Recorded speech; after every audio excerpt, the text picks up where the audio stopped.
Hey everyone, it's Cynthia. Today is Friday, March the 3rd, and has it been one crazy day in eastern Tennessee. Wind has gone through here, especially from about 1 to 3:30.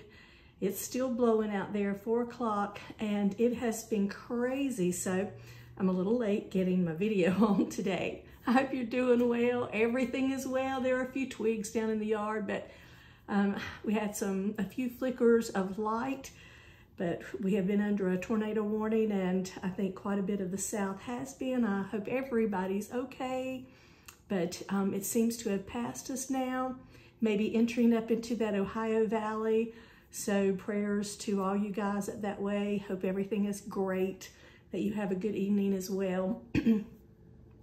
I am very excited today because I remembered something I saw when I first started, so about 4 years ago, and I think I would love to be able to mention the correct person, but I believe, or I wouldn't mention her, I believe I saw something of this nature with Elizabeth Coggs, Mrs. Coggs, who has a YouTube channel and also an Etsy channel, if I'm not mistaken, under the same names. I haven't gone back and looked those up.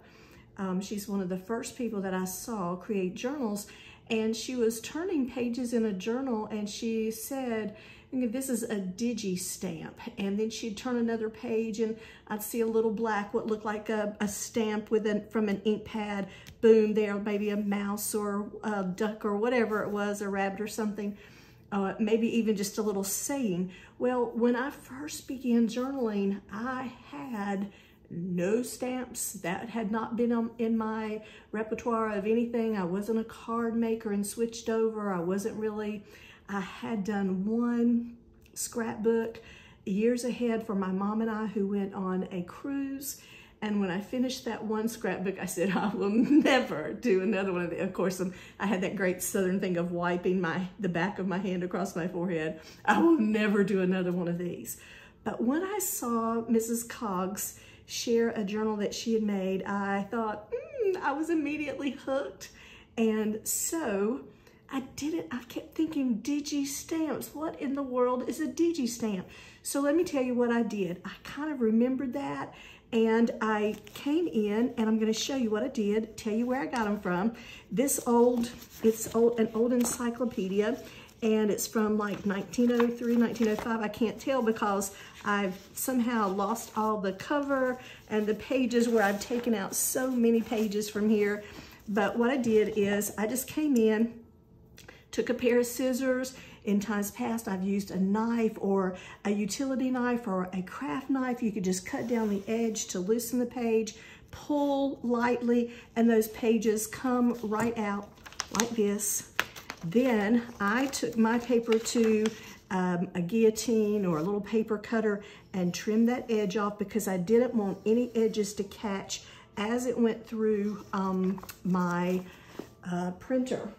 I have an older printer. It is a Hewlett-Packard.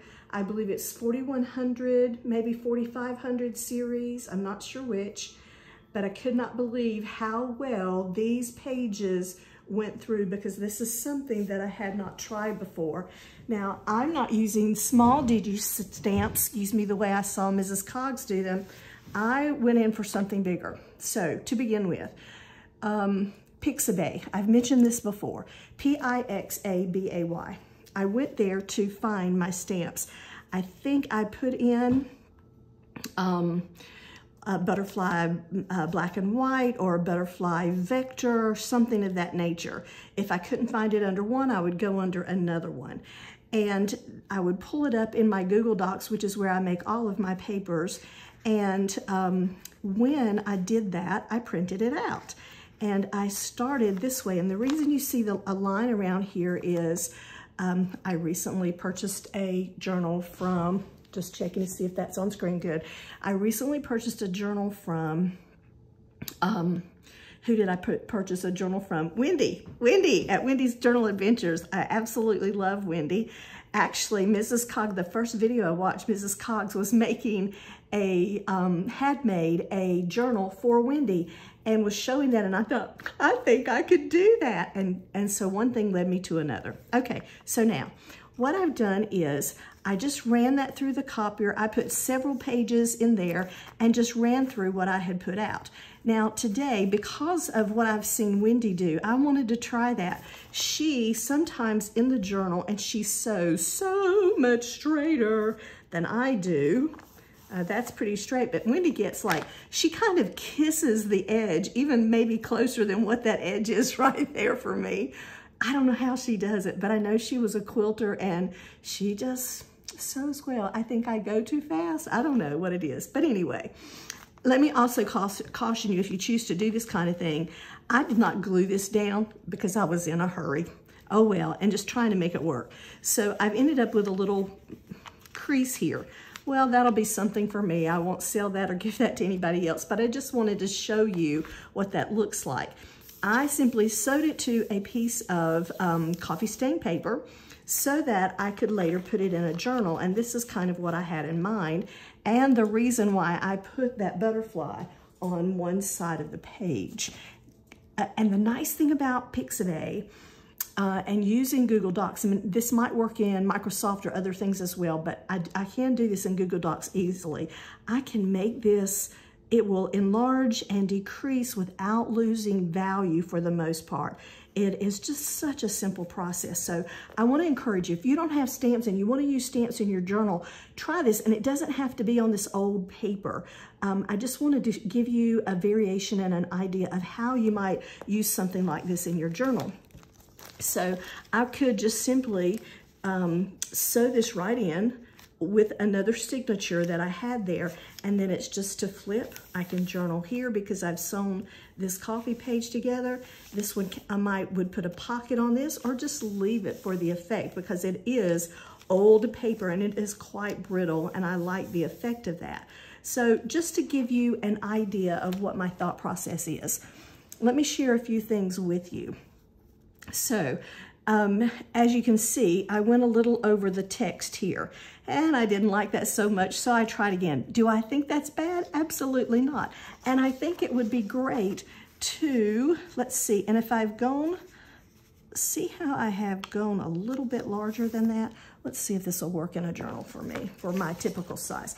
My typical size journal is just taking a piece of white typing paper, copy paper, not typing paper, that's what we used to call it in the old days, like this. Just a piece of white copy paper. And so that would be my size. And that's not too bad, and I still could fold this back just a little bit. I could have a pocket or a tuck on the inside here. This paper is so brittle, very, very brittle. Okay, great. And then I have that fold there. So now, if I were sewing that into a journal, I have this lovely effect here, little pocket in here, cute page to look at here. I could put something else on, and here would be the back page.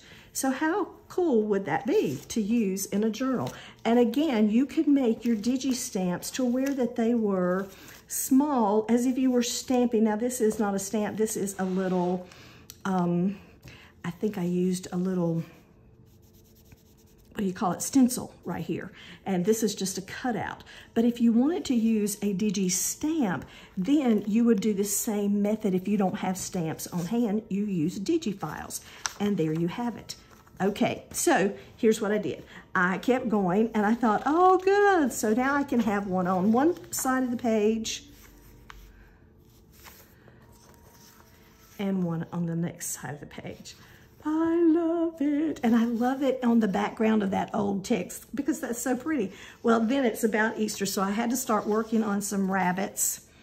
And oh, I wasn't paying attention and I folded over his hand right there. But here's one. These are Alice in Wonderland rabbits. They are not copyrighted. If you look on Pixabay, when you pull those pictures up, it will tell you that they're not copyrighted. You can use those. And I'm going to refold this, but I'm going to just let it settle there. I don't want to mess with that paper too much. And again, I think it's okay that the ears are out. You don't have to leave your ears that way. You can readjust it, and that's just what I had to do. Here was a dragonfly that I found. I might put him in a journal, mostly up and down this way, and figure out how to. I could sew it in. I could use a piece of material and attach it that way, or washi tape, or another piece of paper I could use just to put that in my journal in that nature. I might cut off part of this bottom. That's okay. It'll fit in there and it'll be gorgeous. Look at this with 2 dragonflies. Again, I'm not going to fold it right now because I tend to be in too much of a hurry when I'm videotaping and not taking paying attention. But there I would have 2 dragonflies. Isn't that cool? I love that. All right, yay. I forgot that I made a couple smaller. So this would have been kind of like the DigiStamp that I saw Liz Coggs put on just plain tea stained or coffee stained paper. I just happen to have this on the dictionary or encyclopedia paper, but look at the small size of this, and like a little DigiStamp, and there it is, and it can be used there. All right, then, of course, Wendy loves squirrels, so sometimes I'm drawn to squirrels just because I've seen them on her channel and can't help it. So here, again, just the fold, and you would have the front and back. And I think what I did here was I wanted to move him out so I could get more of a fold here than what I could have done here, because I had his tail too far over to this squirrel. Again, you can maneuver that page to fold wherever you want it to fold to go in your journal. Look at this. Little bee digis. And again, they were larger size black line bees. I just made them smaller and put them on a Google Doc page and then printed it out with this paper being in my computer, not my computer, but in my printer. So there you have it, and look how simple. Look how nice that's going to look in a journal. I love it. Again, playing around with making sure they were completely on text. Sometimes I got it just right, and sometimes I got it right, and sometimes I didn't. Maybe I should say it that way. Look at these little bears. Aren't they cute? So I would have to maneuver this page over a little bit to get both bears here. And then I have a little line. It looks like a zoo with a rabbit, an elephant, a rhinoceros. And this page is going to be definitely too wide. So I could fold it back again on this side so that I incorporate that in there, and it would make a lovely journal page with no problem. I love this bird, but I didn't like how far down I got them, so I had to move them up. That's okay. I think I can still use that somewhere. But now this, I could use in a journal if I wanted to sell it or make it for a friend. I would feel very good about giving that. Same with this one. And again, I just wanted several copies of those birds. Oh wow, and here it is on a map page. And what is that? Is that a daffodil, I believe? Again, I would figure out where I would want to cut this, and I would simply probably glue this in with a strip of cloth, simply because this paper is so brittle. If I put cloth on here and all the wear and tear it got from the turning, I think it would hold it in my journal better than a piece of paper. Now, we do the little paper trick all the time, and it works just fine. That's up to you. Marigold, love the marigold. And here, I wasn't happy with what happened. I decreased the size of my pictures here because, again, I wanted to use them, but you can see what I accidentally did. I wasn't paying attention on this page, already had a design and a piece of artwork of some kind, and it just sort of loses my flower and the fern that's going on in there. So I can use this page though. And here it is, because I thought, nah, I'm not gonna let that go to waste. I wanna print another one. And you can see that I did. And I think on the next page, I simply went back to the printer, to the, making sure that I have this on video.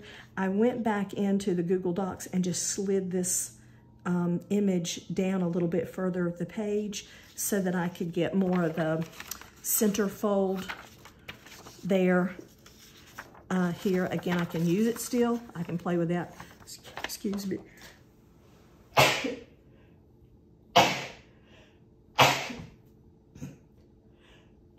Oh my goodness, I can't believe that. Okay, I'm typically a 3 sneeze person, but that was 4 sneezes. I'm so sorry. Oh my goodness. Okay, so here's that. Now I wanted to try something different. So I found some irises. Look how beautiful. So you don't have to just stick with the black line artwork, the vectors. These are going to be lovely in a journal. I just love those. Wow. Same thing here. Look, I liked it so much I made several copies. And I think what I was doing is I had them too far down this side, so I started moving them up, and I finally got them to the place where I really wanted them. I thought I had them in order of that progression, but here it does show that I did get them up where I wanted them to be. I hope that you will try this. I hope that you have somehow something has sparked an idea for you, and you're going, oh wow, I can do this. I want to do this. It is very simple. You can do it. It doesn't have to be done in Google Docs. I'm sure there are lots of programs out there. I know there's Canva, and I know, is it Corel Draw, and some Microsoft all has these different programs. So you use whatever is comfortable for you. I just happen to know how to use the Google Docs so much easier, and it was easier for me not to have to learn another program. So I just stayed with that. But again, give Pixabay, Pixabay. I don't make any money off that. I'm not trying to advertise for them. I'm just telling you where you can go find free pictures, digitals, DigiStamps to use in your journal making. And I'm going to link one other person today that has nothing to do with DigiStamps. I just completed working on some gatefold cards, and I found someone online, Kathleen Mower, I believe is her name. And Kathleen is in the process, or was just a few days ago, of making an owl journal. And she made an owl that's wings folded in on itself. And she made her papers torn and in all different ways to replicate feathers in the owl, and it was just incredible. But it was such a cool idea, taking what I was doing on gatefold, and she wasn't copying me at all doing gatefold. This is just something she was doing in her journal. But when I saw that, I was enthralled and watched that. I'm going to link her channel of that gatefold if you're interested. And I just encourage you to go over and look at what she has. I just found her recently. I don't know how I found her, somehow. But I really like what she's doing, and I love, I just like her. Maybe you will too. So try her out. All right, I hope everybody had a great week this week, and I hope you enjoy your weekend, that it's pretty where you are. Stay safe, and hope you'll join me next time. See ya. Bye.